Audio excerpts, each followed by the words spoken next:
Welcome to the channel. Which sim grew and which sim lost out in 2023? I'm going to share industry data from Assetto Corsa, Competizione, Race Room, rFactor 2, iRacing and AMS2. Some sims are in 70% growth versus last year, while others have flatlined and have not grown for 2 years. All data is readily available. Links to all the headlines can be found in the description below. This will also give us a guide to what users want and what piqued the interest this season, but also what's influenced the take-up over the last 10 years. We will then look at the priority upgrade list for each sim. Before we move on, please like and subscribe to see more content. Also, let me know in the comments your thoughts for your go-to sim and things that should be improved. Let's just have a few headlines for each of the sims. rFactor 2 has been one of the sims that to many was a dark art. The previously terrible interface led to a frustrating experience. The current state of rFactor 2 in 2023 has improved with a much easier to use UI that combines what is great driving physics. Assetto Corsa has some of the most passionate players in sim racing. AC out of the box is not great, but its modding community has expanded the title in almost unimaginable ways. However, if you want a plug-and-play experience and don't like dealing with lots of add-ons to make the title look and feel great, then possibly look elsewhere. Assetto Corsa Competizione is a solid sim, and if you love GT3 racing, it may give you what you need. There are simply less car and track varieties than many of the other titles, whilst the lobbies are also one of the worst in sim racing. The third-party low-fuel motorsport has transformed the race experience this year. iRacing is the pinnacle of ranked racing and is a leader in oval and dirt racing. I've been a regular participant for over 2 years, and the legacy platform works on low-spec systems. This year they've launched a huge lineup of LMDH cars and further expanded the circuit offering. This sim always offers new season content and has the most extensive ranked system. AMS2 has come a long way in 3 years. The range of cars and tracks, including the latest Formula high-tech and dynamic weather and excellent VR performance that combines well with the latest physics updates, had content creators coming back for another look. This is the only sim that lacks a popular online rank system. Race Room has some great content and great physics. The graphics look gorgeous. It also has its own ranked racing system. Looking at the peak usage by month, these are the peak number of people on the sim at any one time. This data comes from Steam and dates back to November 2015. Assetto Corsa had a really strong following dating back to 2016. It was growing at a very slow rate. During COVID, the data shows a peak, but that peak has actually continued. In fact, considering the game's age, it's still growing at a considerable rate. We'll have a look at the detail behind that in just a moment. Assetto Corsa Competizione that launched in 2018, and there was a huge spike at launch that dropped to about 1,000 peak usage. During COVID, you can see that the uptake was strong and it continued to be strong, with a bit of a dip around August 2021 to November, and then most recently a spike in May 2023, but the growth trajectory has dropped. Race Room, as you can see, there was steady growth right up until the start of COVID. There was a peak in February and May, and we'll have a look at that in detail a bit further on, but then there was a big drop in August. In fact, if you look at the trajectory of Race Room, the trajectory shows a slowly declining peak usage each month. If we go on to rFactor 2, actually we can see from 2015 to 2017 there was a steady increase. The numbers were a lot smaller to start with versus Race Room. Race Room peaked about 1,000 users at any one time in 2017, and rFactor 2 had a similar number when based on Steam data. But the difference is rFactor 2 steadily increased, but in COVID there wasn't quite the same uptake, possibly because of the user interface. But during COVID there was a steady decline in the use of rFactor 2. There was a big spike in February 22, which we'll have a look at in detail, and then it's been jumping over the place, but with most recently we can see an increase in peak user usage in November 23. If we go on to Automobilista 2, that came out in February 2020, and we can see numbers more similar to rFactor 2 and Race Room. But interestingly enough, the fresh content and the improvements of the sim is showing a trajectory that's slowly increasing in peak user usage, with its highest ever level at over 1600 in November 23.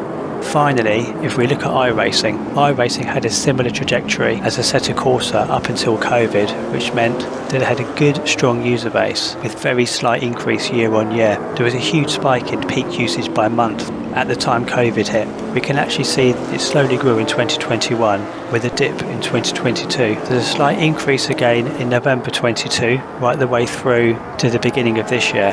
But iRacing, when you compare it to Assetto Corsa, is struggling to grow its user base.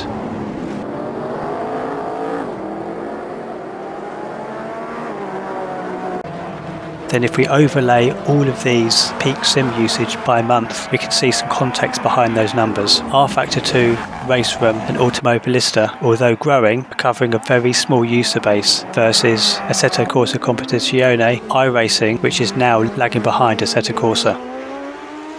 The spike at the beginning of 2022 was when rFactor launched a whole series of cars of IndyCar, Daytona, Ligier and LMP3s. In 2023 we saw the launch of the British Touring Car Pack, and you can see that had a positive influence. Most recently in November 2023 we saw rFactor 2 launch its own license-based online racing, which has had a strong uptake.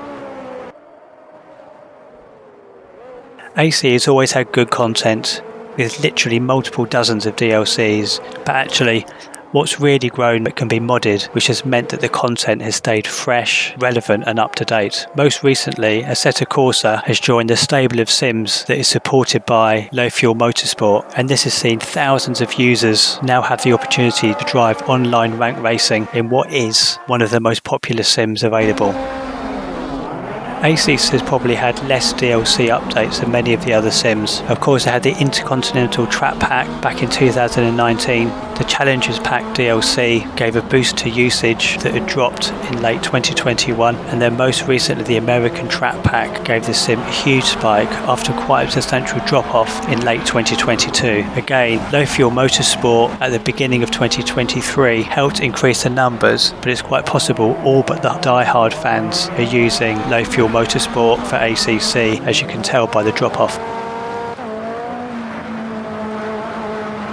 Raceroom launched their multiplayer rating system just before COVID, and COVID certainly increased the uptake. In fact, when you look at how they've sustained their numbers, a lot of it is based on free access promotions or DLCs with up to 50% off. There was a brand new force feedback update in late 22, and they've also updated the physics most recently, which might give it a bump, but overall peak usage is slowly declining for Raceroom.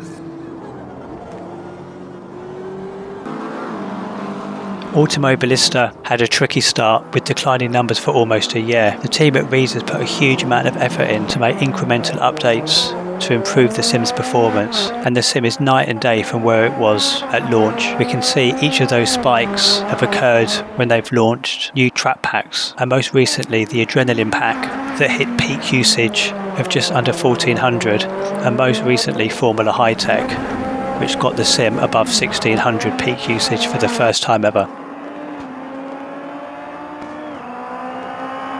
iRacing's thought of as the premium online racing sim, and they've had some fantastic tie-ups with IMSA, NASCAR, FIA and Mercedes, amongst a host of other partners, including Fox Sports during COVID.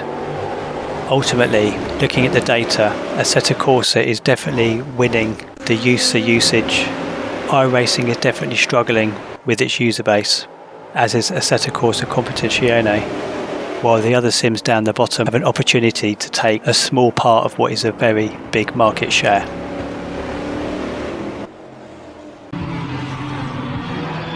With so many exciting things happening next year, which sims are going to benefit and which sims are going to fall further behind? Assetto Corsa has got great content, and Low Fuel Motorsport uptake has only just started.